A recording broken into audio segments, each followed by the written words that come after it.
confessional, and he was short of servers, and he grabbed my son by the back of the neck, and I could see him saying, "Have you served Mass before?" And my son going, "No." He said, "You're doing it tonight."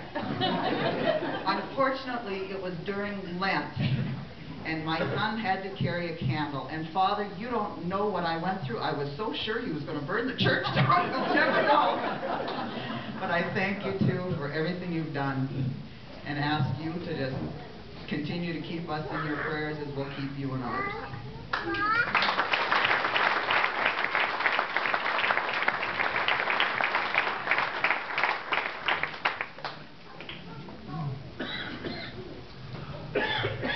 Mother Tim, from Holy Rosary. I don't believe there was one Sunday, one holy day. I remember pushing snow at the bumper on Holy Thursday to get to church because you were coming. And I had to make sure with mother-in-law, she had to go with because Father was coming, that we would get Father unstuck. And we have got Father unstuck in many snow banks in the winter. Thank you for your dedication. And just because you're going into the nursing home doesn't mean that we're not going to see you.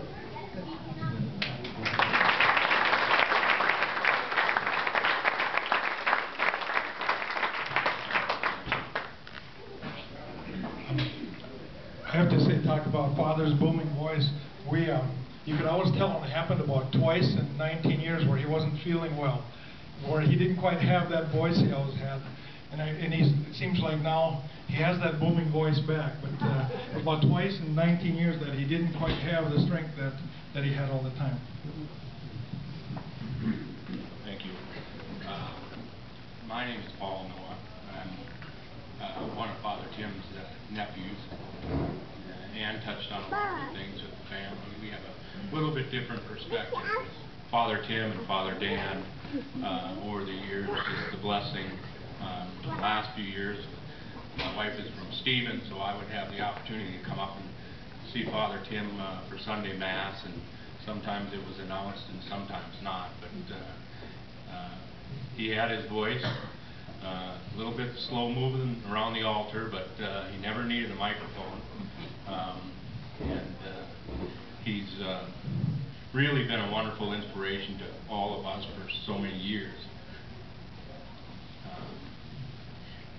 He's Lebanese. In Lebanese culture, he's the oldest boy in that family. It's kind of been the patriarch for our extended family. My parents are both still with us. I have cousins that have lost their mothers or fathers, and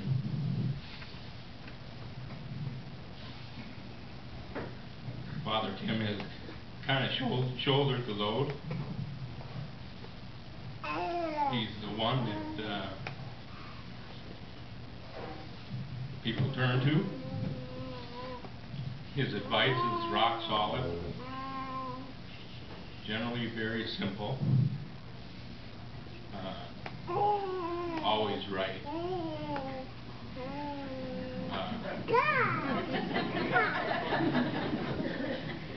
Not always right.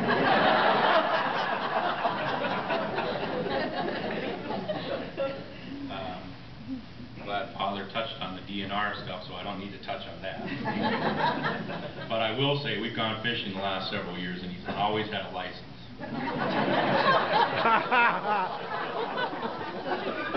He's maybe never paid, well, never paid.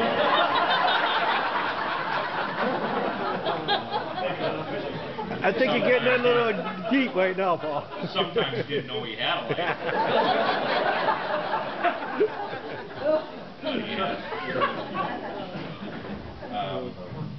No, it's really at Father Dan's funeral. As I was sitting there listening to the bishop speak, the thought just struck me. We've been so blessed with strong male figures. My mother walks on water as well. My dad, Father Tim and Dan. seeing the blessing and the relationship that they enjoy with the bishop today is really a blessing. And I just thought, you know, in the midst of greatness, I'm in the midst of greatness, and it is something, because most people don't have the blessings that our family does enjoy. It's just been a wonderful, wonderful inspiration for a lot of years. I had to close with one other quick story. Father Tim received his paperwork. I hope he doesn't get upset with me, but he asked me to look at it from the chancery about his pension, you know, and I looked at it. It's a one-page deal, pretty simple. The standard retirement age for a priest in this diocese is 70 years old.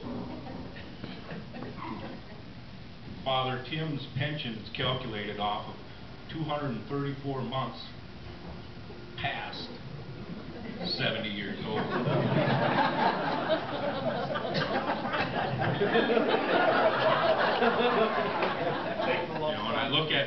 I work for two gentlemen that are 67, 68 years old, and they were in the office last week, and I often tell them about Father Tim.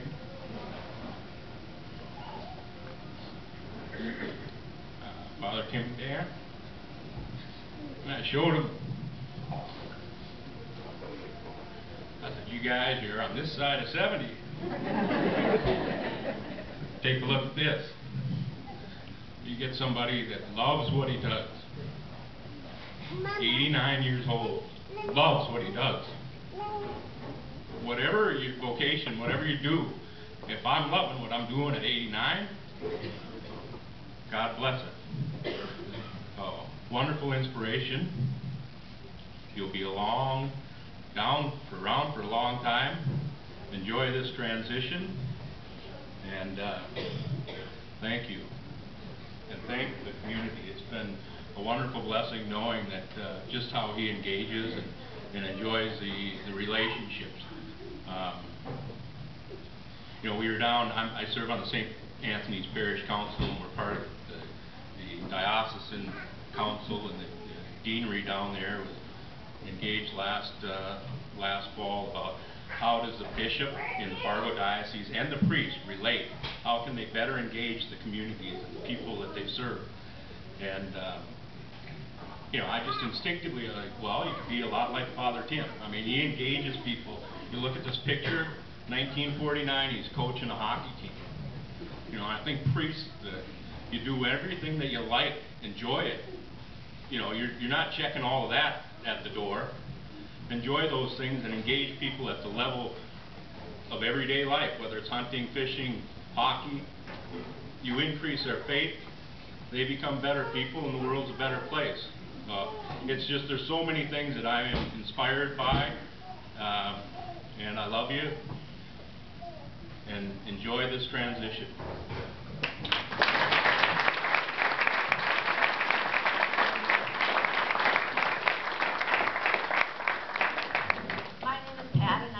Another one of the Lebanese siblings here that we're blessed to have 1 million parents instead of just our own mom and dad.